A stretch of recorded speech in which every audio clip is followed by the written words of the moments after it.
Arkham City is essentially a character-driven experience. So the most important thing is to have the right voices for those characters.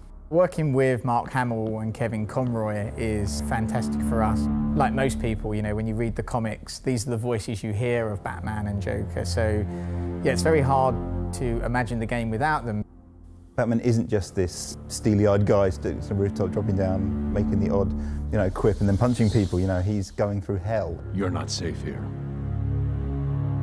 No one is.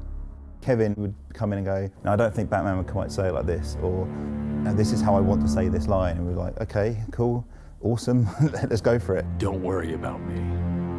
You're needed out there. I've been doing the character now for 20 years. The audience knows him as well as I do. They would know in a second if I did something inauthentic, and they'd call me on it. Get out of my way, Quinn. Leave us alone, B-Man! I said move! When you see Mark become the Joker when he's actually in the recording booth and doing these voices, he actually physically kind of twists himself and manifests himself into Joker. Mark, sometimes I think he actually is Joker, so he just turns up and he just nails it. In fact, we rewrote all the dialogue to really fit into where he was taking Joker. Surprise! You fell for the old sick Joker gag, Batman. There's something about scary clowns, you know, that it just creeps people out. But you of all people should know, there's plenty wrong with me. His purpose in Batman's orderly world is just to mess him up big time. Take my blood, for example. I wish somebody would. This stuff is killing me. Why should I care?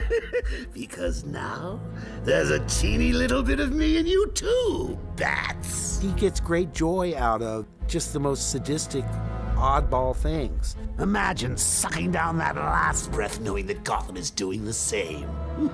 What are you talking about? Oh, didn't I say?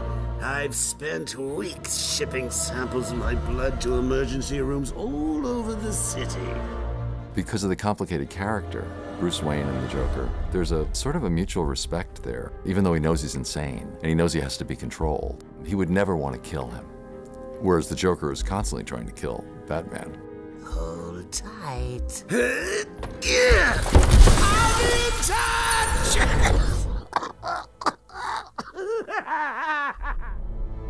Stana, she came having prepared absolutely everything about Talia. She was a huge fan, as it turns out. You know, read all the books, read all the comics, and just really understood it right from the get-go.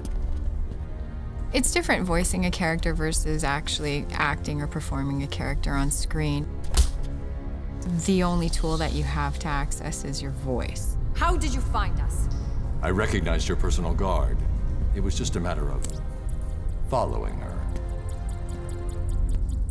Please, mistress, he tricked me. Leave! I will deal with you later.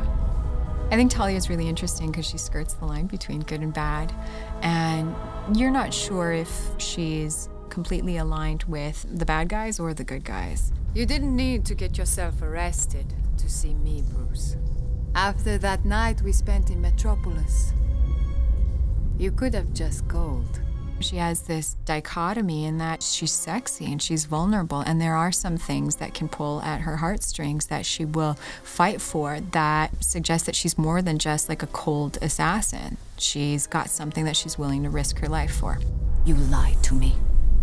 I thought you loved me, Bruce. Authentic voice acting and having this direct link into Hollywood and working with all these great actors, I mean, for us, it is the real difference between making a good game and a great game.